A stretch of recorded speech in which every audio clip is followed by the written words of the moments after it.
فيديو يوم هذا واحنا نقول نتقبل حد حس بجو يكتب بدني حس بيدا كلام. horta waa xisbiga ugu daadaya sida xisbi markaad eegto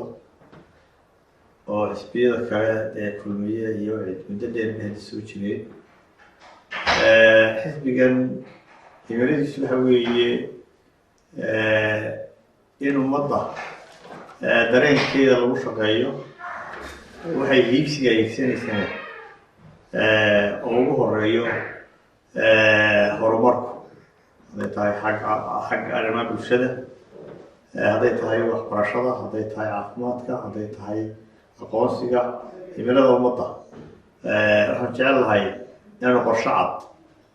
oo aan usoo bandhigi doono dadka aan ku hogaamin haddii lahay gudoomiye hadda inta badan xisbiyada waxaa lagu hantaa in haybta qabiilka gudoomiyaha una ay yeeshaan marka waa maxay saameynta gudoomiye ahaan ku leedihiin horta inagu de maraykan iyo ingiriis midna ma nihin mujtamaceenu waa mujtamac koraya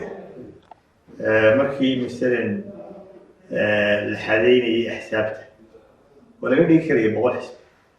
laakiin waxaa looga dhigay waxa weeye in ummaddu 3 xisbi isugu timaado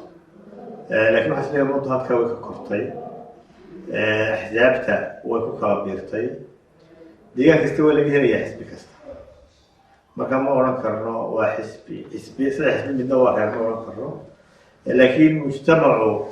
weli dee halkaad ka doonayso waxa laga yaabaa inuu gaaray oo waxaa laga yaabaa un xisbiga iska daayay ninka meel ka madaxa in markaa la yidhaahdo maqaaxidii reer hebel ama maqaaxidii hebel baa laga yaabaa laakiin waxaa isleeyahay mujtamacu wuu korayaa axsaabtana inay jiritaankooda sharciga ah way aqbalayaan dadku awood intee leeg baa adigu gudoomiye ahaan ku leedahay xisbiga gudihiisa anigu xisbiga waxaan ka ahay un shaksi hoggaan baan han ahay marka aniga berri mid kale iman doona marka hanaan dimuqraadi ku dhisan yahay xisbiga ma isleedahay shirweynaha xisbiga marka la qabto adigu gudoomiyada iska bedelo murashax ugu goobno kulli hawlahaas intii hawlaha xisbiga u gaara bay yihiin halka qofkay ku xidhan tahay inuu sharaxo xilka ama uu ka tanaasulo marka laakiin waa furantay qof kastoo xisbiga ka mid ah inuu gudoomiyena noqdo madaxa kale xisbiga haddaba gudoomiye dad badan oo reer Soomaaliya iyagu ku garanayaan adiga Cabdiraxmaan waxaan laakiin qaar badan oo ku garanayn baa jira marka adigu shakhsi ahaan bal hadda isku sheeg adigoo qof aan ku garanayn isbaraya si fiican isku barta anigu waxaan ahay muwaadin reer Somaliland xuquuqda muwaadinka reer Somaliland yahay leh waxaan door biday inaan siyaasadda galo marka halkayguna wuxuu ka mid ahaa dad reer Somaliland oo isu tegay caqligoodana isu geeyey garaadkoodana isu geeyey waxay hanti haysteen isu geeyey si ay u sameeyaan urur siyaasadeed dabeedna ururka siyaasadeedna ku guuleystay inuu xisbi noqdo mujtamaca waxaan u sheegaynaa hanaankayga waxa weeye inaan ummadda ku hogaamino horumar haddii shaksiyan isku sii sheegtay daadaadu waa imisa daad baa reer magaalku ka xanaanaaye anu waxaan isbitaal Hargeysa ku dhashay 29 Abriil 1955 cilmiga goyntii de cilmiga waxa lagu miisaamo adaa sheegi doona haddaad ujeedo jaamacad ma ka baxday haa digrii koowaad ma qaadatay haa mid labaad ma qaadatay haa laakiin inta aad ku qiyaasayso cilmiga waa maxay nooca cilmiga aad baratay cilmiga anigu digrii koowaad ku qaatayna waa maamul labaduba midna waa business administration midna MBA buu ahaa takhasusaad kale waan sameeyey oo ka mid yahay dhaqaalaha iyo siyaasadda inta gudoomiye malcaamad weligaa ma gashay haa madrasadna malcaamadii waasku midna carabaad ku sheegtay marna af Soomaali marka malcaamad waan galay oo dee quraanka halkaasaan ka bilaabay dabeedna kadibna iskuul baan waddankeena inta badan waddankeena dastuurkiisu wuxuu dhigayaa qof kastoo hogaamiye ka noqonaya waa inuu noqdo qof muslima isla mar ahaantaasna haysta madhabka shaaficiga adigu madhabkeed ku dhaqanka anigu waxaan ahay nin Somaliland oo muslima shuruudihii looga baahnaa wada buuxiyey ماذا كيف لكن كل غلطة شافعية أحمدية anigu waxay la tahay qofku beesabtu dooran karaa maadaama asloonka dee islaamka aan ka baxan laakiin anigu intaasaan jecelahay inaan kaaga baxaata way waddankeena waxaad doonaysaa inaad ka noqoto adigu madaxweyne hadda arrimaha caafimaadka oo kale halkee ayaad doonaysaa inaad ka bilowdaan halkeesa ayaad doonaysaa inaad gaarsiisaan tusaale ahaan imise hooya imika umuraac u dhintaa imisaase aad doonaysaa inaad ka dhigtaan statisticsku waa wax isbedela tirakoobyadu laakiin mabda ahaan xisbi ahaan waxaan wax qofku muwaadinkii xuquuq asaasi u leeyahay baa jira caafimaadku waa ka mid qof kasta in la gaarsiiyo inuu helo basic caafimaadka asaasiga ah ayaa weeye mabda aan ku shaqeyno xisbigu adduunyada standard bay leedahay marka waxaan jecelahay standardka ugu dhowin hadda oo waxaad arkaysaa cusbitalka demasaren hargeysa ee group hospitalka hargeysa waa cusbitalkii aan ku dhashay anigu 29 abriil 1955 waxaa laga yaabaa hargeysa berigaa dadka ku nool inuu 10 kun ahaa weli cusbitalka oo dowladdu leedahay weynaad gaarmaysa hargeysa ku yaala ma jiro marka waxaan qabnaa in caafimaadku uu hoos u daadego oo gaaro muwaadin kasta oo hooyada gaaro oo qofka kale muwaadinkaa gaaro iyadoo kalba markaa la eegaya dee hanaanka iyo hantida iyo mashaariic horumarineed iyo kaalmo dibadeed intaba qaab magaciyeed markaa u samaynaysa tusaale ahaan imika waxaa jira 6 isbitaallo keliya waddankeena markaa isbitaalada guud la soo qaado idinku imisaad ka dhigi doontaan ma degmo wallo ka mid 26 degmo waddankeena wuxuu yeelan doonaa isbitaal guud oo lamida ka dhigaysa qorshuhu waxa weeye in degmo kasta degmada maaha weliba dee tuulo kasta awooddeena ku xiran tahay iyo xoolaha aynu helno laakiin waxa weeye qof kasta basic baan kuu sheegay marka ugu horreysaba asaasku waxa weeye qofka muwaadinkii inuu helo adeega caafimaadka ama tuulo ha joogo ama xoola dhaqato ha noqdo ama magaalo weyn ha joogo magaalooyinka in cisbitaalada la waaweyneeyo oo masalan dee iminka hargeysa inta laakiin waxaa laga yaabaa inay 26 jun ka weyntahay hadda berigaas marka kuwa jiran in la hagaajiyo aasaaska ama caafimaadka asaasigana ama hooyada la gaarsiiyo ama tuulada la gaarsiiyo mabdaan ku shaqeyn doonaa kaas marka sidee baa degmooyinka ugu kala samayn doontaan mise garanaysaa tirada gobollada Soomaaliland waqti xadirka inteeda gobolladu inta sharciga ah ee hadda baarlamaanku ansixiyey jiritaanka lagu sareeyo markay doorasho dhacayso waa 600 laakiin dee gobollo kale la bixiyo gabilii ugu horreysay way jiraan 13 ama 14 gobol ma xukuumadda hadda jirtaana gobollo cusub bay bixisay marka waxaa laga yaabaa 15 ama 16 gobol hadda aan marayno marka waxay la tahay daawi waxaan leenahay wasaarado waxaan samayn doonaa priorities waxaa laga yaabaa horumarku dalka uu kala badan yahay waxaa la yidhahdaa masalan dee galbeedku ku badan yahay horumarku ama dowladnimadu kusoo wanaagtay kusoo horreysay gobollada aan maamulkeenu gaarin baa jira waana xaqiiqo jirta in gobolku galbeedka soo xigo ama tacliinta uga hormaray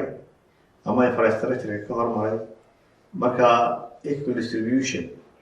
ayay wasaarad kasta siyaasadda waxa weeye in la simo waddanka la soo gaarsiiyo sidoo kale dadka horreeya la soo gaarsiiyo marka kuwa aan horumarka imika haysan baa loo badin doonaa xagga infrastructure si loo soo gaarsiiyo kuwa waa in la gaarsiiyaa kuwa kalena horumarka laga joojin maayo laakiin waa in la soo gaarsiiyaa marka siyaasaddiina waxay ku aadan tahay gobollada bari waa in la soo gaarsiiyo gobollada galbeed gobollo kuma taaka masalaysan in la horumariyo caafimaadka masalada laakiin gobollada harayna kor loo soo qaado waa taas way haddayna caafimaadka inta kaga baxno xagga ammaanka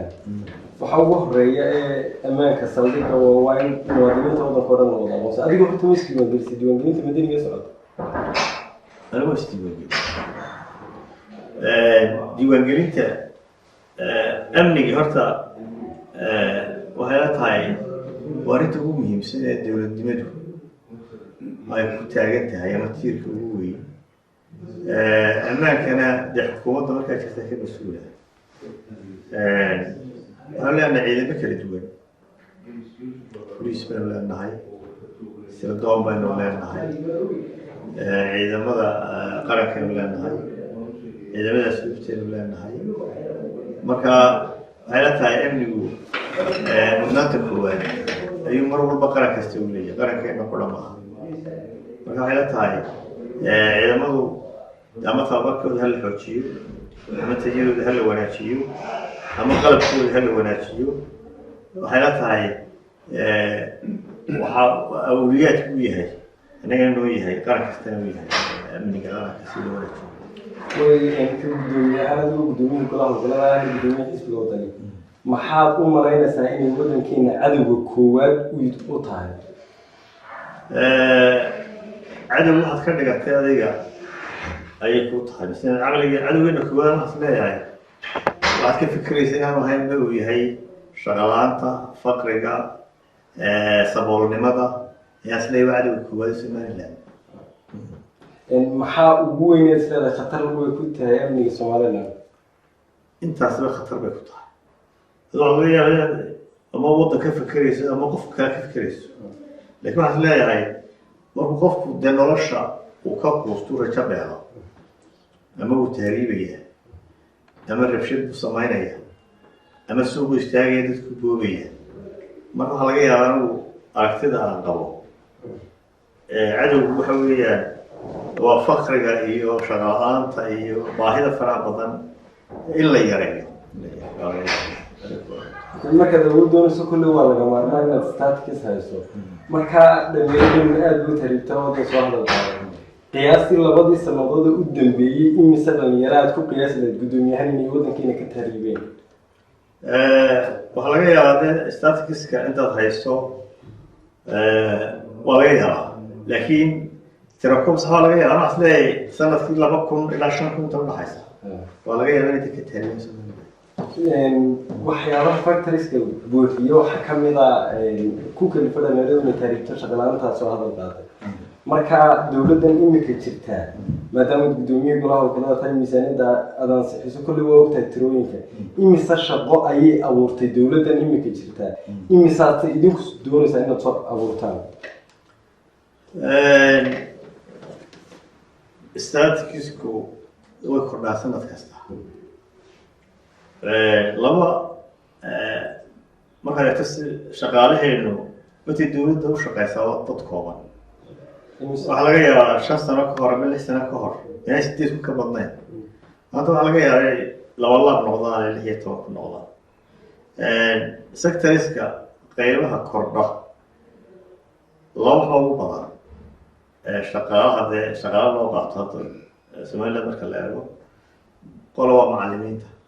oo waxaynu ognahay iskuulladu inay aada kordheen qolana waxaa laga yaabaa caafimaadka inay noqoto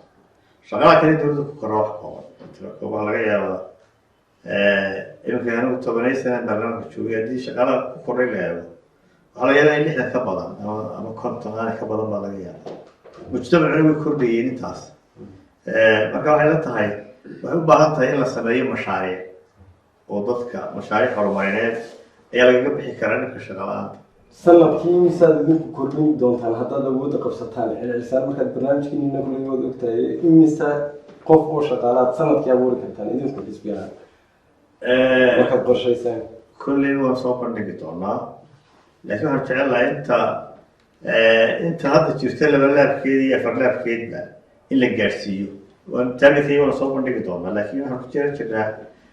in la abuuro dadkii waxay ka shaqeynayeen marka hore markaasaa tirada la sheegi karaa saxaa laakiin haddaan malaawaalka ku sheego waxaa laga yaabaa 16 kuma lagu qiyaasa soo shaqaalaha dowladda basta waxaan gaarsiin karnaa dad raflis ka sheego hadda targetku intuu yahay mesela hadduu 30 ba yahay kasoo qaad inaan 100 gaarsiino waa jecelahay gudoomiye waxa kaloo dhalinyaradu ay iyadana aada uga cawdaan inaan laga qeyb gelin siyaasadda amaba inamo qurbaha ka yimi ay shaqadii ka qaadan idinku ka xisbi ahaan inkastoo adiga laftaada qurbaha ka timaysa ma isleedahay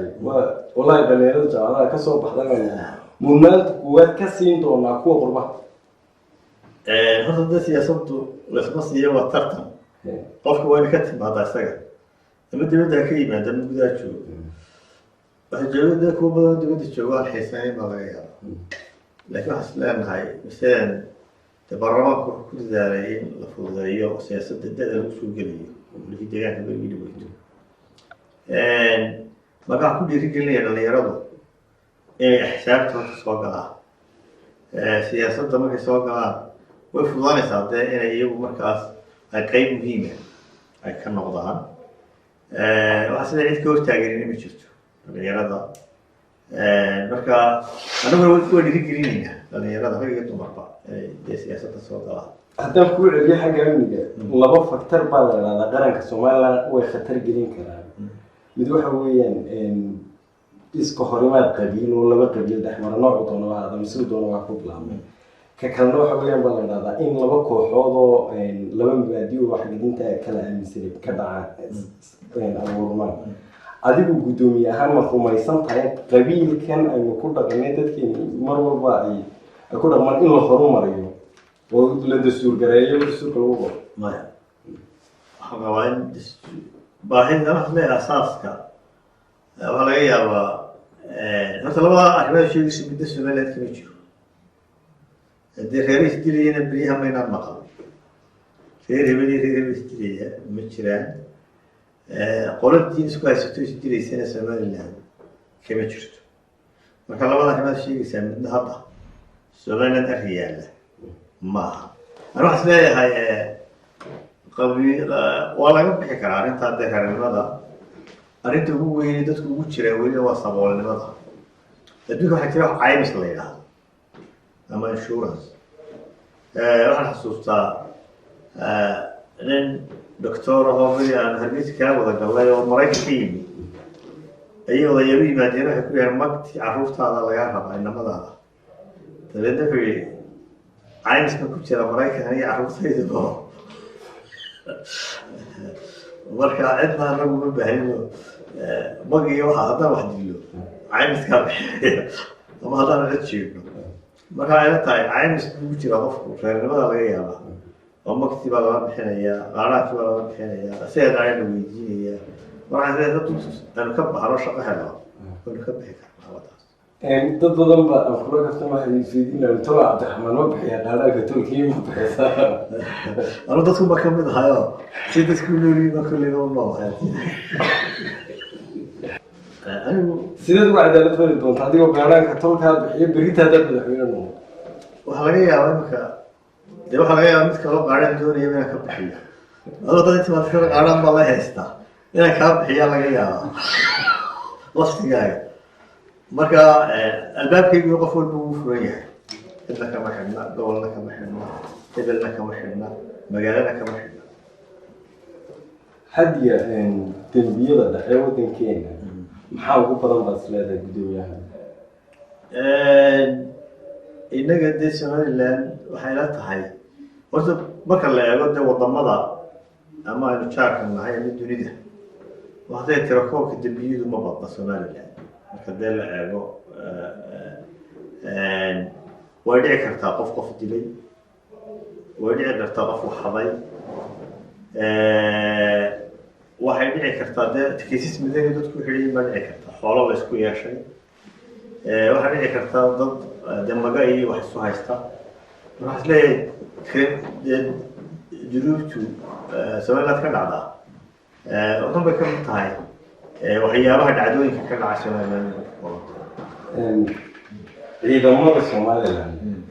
runtii dowladda kulligu kordhisay 100% sida sheegtay idinku imisaad mushaarka u kordhin doontaan ciidanka qaranka haddii aad ugu qabsataan laba waxba waa samayn doonaa masalan waxaa laga yaabaa dee kiishkii beriiska $20 ha beriga inuu maanta $100 yahay waxaa laga yaabaa actual income-ka qofku marka la eego ilaa waxba u kordhiyo waxaa isku dayi doonaa in maciishada la kontrolo ascaarta la koontaroolo si mushaarka la kordhiyo qofka wuxuu ku taro way qofka hadduu ku kordho kiiskii bariiska 3 laab ku noqdo mushaaradaas 3 laab kordhiso macnaheedu way wax lagu kordhiyo marka waxaan jeli doonaa in ascaarta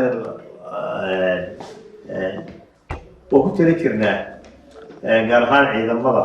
oo asleeyahay iyo shaqaalaha runtii mushaarooyinka aynu qaadanaa isbeelada laga qaata aad bay hooseeya marka 3 laab iyo 4 laab oo ku dhin doonaa laakiin manifestada ugu dambaysa ku soo saari doona inta ku dhigay gudoomiye wax kaloo ka warantaa saami qaybsiga dhinaca baarlamaanka golaha wakiilada waxyaaba hortaagan waxaa ka mid ah tartanka u dhexeeya gobolada iyo degmooyinka ee xagga tirada iyo saami qaybsiga qaabkeebada inta u heshii doonta nidan khulaasada Soomaaliland hadda baarlamaanku wax go'aan dastuurku gooyay gobol 28 kana waxa ku salaysan yihiin gobollo kii ugu dambeeyay 2005 waxaa lagu saleeyay 6 degmo Ingiriisku looga tegay marka khulaasadii beriga haysatay baa lagu dhuftay 2 iyo badh 2.5 marka tiradii soo baxday ayaa gobol kasta u soo baxday markaas مثلا هرقيسة ولا حصاب حسيتي أصير شيء صاحب الله ولا يسوقها دام تذكر هرقيسة دي أرض بطي برعاء اللي هي ثمانية تحبط الله يقعد الدور ما له بطري ما حصل لها هاي سامي غير سوور كل شيء دونه يدو ليه يو ده بحدة يو وحصل لها هاي سفارة بقى نوقي بي بس لا يعني وده كسرائسان إكبر ريشيو وقفتي وعم بدنا نتكبر. قولها الجورتي ده. السجى قاب كيلو ده موجود أنت وقت هذا كان لا تضرب سياش في سوق مشاريع. الدوكا قوياش الجورتي ده قوياش برلمان بسم الله. خلاص. ده بدنا نصمم رأي. رواندا كم بدا. برلمان كودنا ولا بقولي حاجة. وتدونا ودور يلا بس سؤال تجني واساس اللي بدن وضمان وتدنا يبرمج كنا بسم الله نبي عند الدلوان قال الدستور كان هذا الشيء والدستور كله بدرب وهذا الفعل بدرب لكن عند هذا وتدا يبقى وكيلنا ده حير كود دبلوم نقطة الدستور كله نقطة marka umadu ay dub eegto ayaa loo baahan yahay ma dawladda timaadana dub eegto marka ka horreey ma dicid waxaan doonaynaa inaan ku salayno sidii adduunka ugu dhaqmo guurtida iyo nidaamka maraykanka ka soo qaado maraykanka taraga state kasta la leeyahay senatka the congress-ka waa taqaana tiradiisa marka waxay la tahay inaynu kusoo dhawaano xaqiiqada jirta oo haddii doona ka la badiyo kaana la yareeyo laakiin waxay u baahan tahay in dib loo eego iyadoo kuraasadii aynan waayeynin masalan labada marka laisku daro waa 164 inoo kuraasadii waxba tuurin laakiin waxay u baahan tahay halkaas in dib loogu noqdo ويهتم حقي ما بالشدة قصة إنه أخت من نسوق كومي حاجة بيه مسقف وصومالات لسه وقت حاجة كم بيه نضيف هلا أنا حصل لي عاد بيرتا أنا هرجيسة حسودي دو سودي من قربا كيمي لبضيك ولي قسمت كمان عادي أنا جاي جنب قسمت كعادي marka aniga hargeysa joogay oo ilaa labadii ku joogay oo qasabad ka cabay maxaa loo leeyahay ninka kale ama tuugada joogay ama miyiga joogay marka waxaan isleeyahay biyo nadiif inta cabtaa boqolkiiba dashan ma maanta Soomaaliland ama toona ma laakiin statistics soo saaray tali UNICEF iyo saarada biyo soo saaray proportion afartan baad tirar Soomaaliland biyo ma nadiif ba biyo nadiif هذا شيء قلتونه. أنا جاي ما قلت هرجيس أنت جينا هاي. وما كان بينا اللي يفهمه الشيء. يعني أنا ما صحيح شيء ذنبه يعني. دخلت كذا. كان الله يبيه بويدو هالكي هذا صدق ما عرفش هذا صدق ما مشى. يعني شو صدق. ما بيور عصر ده لغة الكينية. marka boqolkiiba 10 baa xeelad biyo anu waxaan leeyahay waa laga yaabaa dee UNICEF marka Hargeysa la qiyaasay waddanka dhan baa la qiyaasay anu waxaan leeyahay taa waa ka yarta waxaan ognahay marka jiilaalku dhaco biyo dhaamis baynu galnaa marka xaggii biyahaasi maxaa idinka qorshaysan imisa cilba waddanka jira imisa aad soo kordhinaysaan idinku horta biyaha waxay u baahan tahay dee qorshe dooxan Hargeysa berigii wadada la dhisayay berbera ninkii meelaha la odhan jiray cagafyadii uu ka amaahday qoladii wadada dhisaysay dabeedna dooxan buu dhisay dooxan isagoo dee si cilmiya u eegin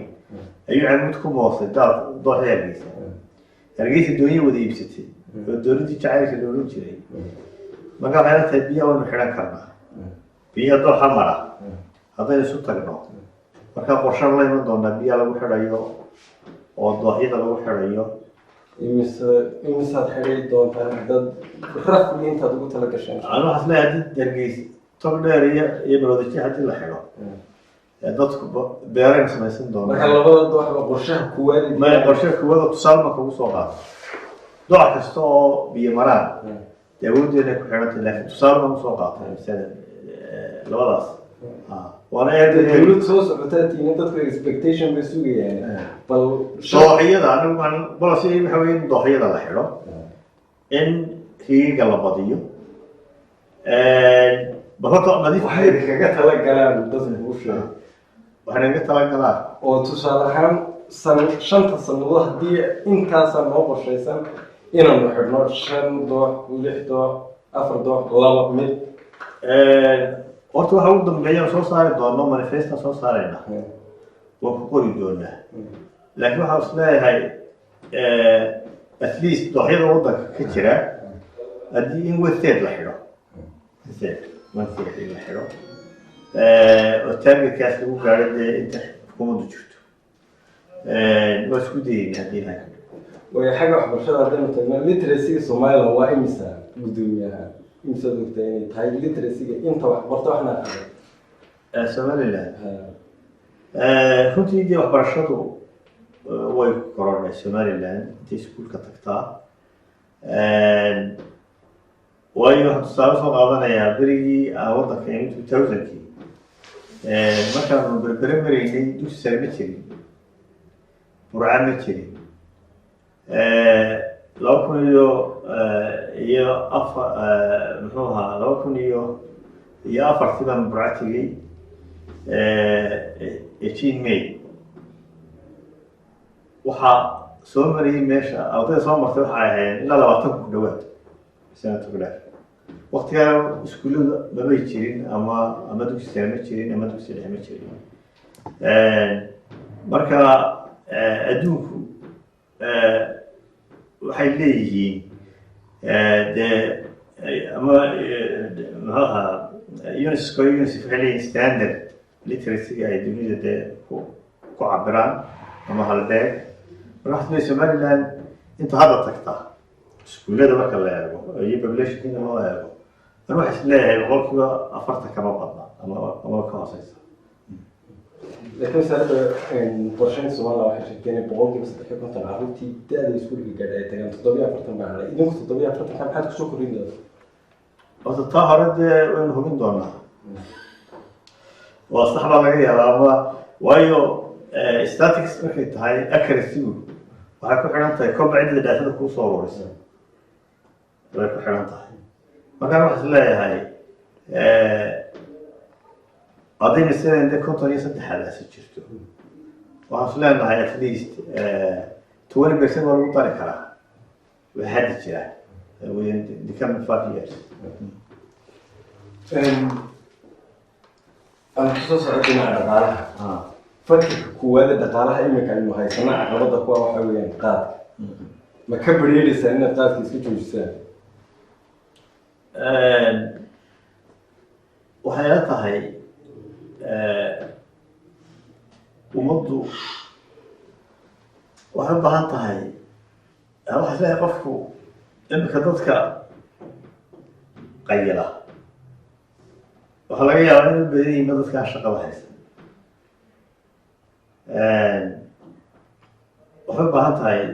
go-aan inta la iska yidhaahdo ma waxay u baahan tahay go-aan kamana odhanayso waa inaad fulisa waxay daraasad baan ka samayn doonaa waxay u baahan tahay haddii markaad joojinayso laftigeeda awooddii aad ku joojinaysa inaad leedahay xuduud baynu leenahay waxaan xasuustaa beri waqtiyada aynu waddanka marbaa markan cigaalqaadka joojiye baalkii markii la joojiyey haddana waxaa ka soo galay madaarka dhowr cisho kadibna waa la iska sii daayay marka waana u diyaariso markaad waan joojiyey mudin maahe markaan awooddeeda helo waa iska joojin waa isku joojintay waayo cududkeeda uu leeryahay cududkeeda intuu marka kasoo bilowdo halkaa Djibouti ilaa iyo Soomaaliya inta u dhaxaysa cududkeeda meel kasta uu kusoo geli karaa haddaad kala bar ka joojiso mise meelada ku soo geli karaa marka waxay u baahan tahay in dee awooddeediina ay jirto oo markaa dee aad mamnuuci karto xagga dhaqaalaha dawladda waxa ka shirkada ayaa imika waddankeena ka hawlgala shirkadahaas waxaa ka mid a shirkado lacaga daabacda lacagaha daabacdo dee digital inoo daabaca shirkadaha maxaad ka dhigi doontaa shirkadaha imika intay nambara samaysteen inoo kala diro lacagteeniina qaata oo inoo dhiibnaa shirkadahaas wax damaanadii waqti xaadirkan baanka kama yaalaan maxaad idinku ka dhigi doontaa alla waxaan qabnaa cid kasta oo dadka financial institution say doontaba ha noqoto waa in damaanada jirta oo shacbigu wax ka damaanada ay jiraan taana de xeer baa lagu soo geyn doonaa laakiin mabdiyan waa in damaanada helaa okay haddaba guddoomiyihii golaha wakiilada Somaliland baa tahay sharci dejinta xeerna sharcigu uu ku siinaya in adiga iyo xildhibaano kale ama adiga soo propose gareyn karto maadaama wixii lagu dhaqmayo maxaa diideen waqti xaadirkan baa tiraado damaanada laga dhigo waa ka xeerka masalan bangiyada Islamic bankan masaxnay ku taala damaanadu tusaale banki inta laga dhigay ugu yaraan 5 milyan baa ku qoray barnaamijka laakiin wala siyaadin karaa kolba awoodda lacagta oo banku ku shaqeynayo baa leeyahay waxay ugu dambeeyaa weydiin wax weyn adigu gudoomiye oo waxaad waqti xaadirkan waxaad tahay gudoomiyaha golaha wakiilada waxaan doonaysaa in kursiga kale inaad fiir durugto ma kala qurux badan inaad iska inaad gudoomiyaha golaha wakiilada iskaga dhigto adigu waxaad jeceshahay ayaa sameeyo ma jeceshahay dama kula tahay inaad iskaga yeer dad badan baa kugu dhaliila kulli siyaasiga in la dhaliilo iska caadi ya marka waxay horta waxay ku salaysan yihiin wadaga sharci sheegayo sharci kursigayga gudoomiyaha xisbiga wuxuu leeyahay mudaxileed ka golaha wakiiladuna wuxuu leeyahay mudaxileed marka doorashadiina waa aan baa lagu jiraa hanaankeedii iyo haddii la helo doorasho waxay la tagay soo dhowday waqtigaan ka tegayay gudoomiyaha golaha wakiilada yaad isleedahay isku bedeshay marka xisbigaaga yaad ugu talagashay kulli qof baa la sii calaamadsadaa procedure buu leeyahay xiraasaad buu leeyahay golahu qof baa dee kolley adigu ile xisbigu wuxuu doonaya inuu golaha wakiiladana ka gudoomiye ka noqdo madaxtooyada haysto nolol markaan kursiga baneeyo golaha xawle intuu ka dhiganayo xisbigiina iyaad ugu talagasheen xisbiga iyaga wadamadiina soo socota waa la tartamaya marka dee ninkii kusoo baxo ma eegina xisbigayga ka noqdo ama xisbiga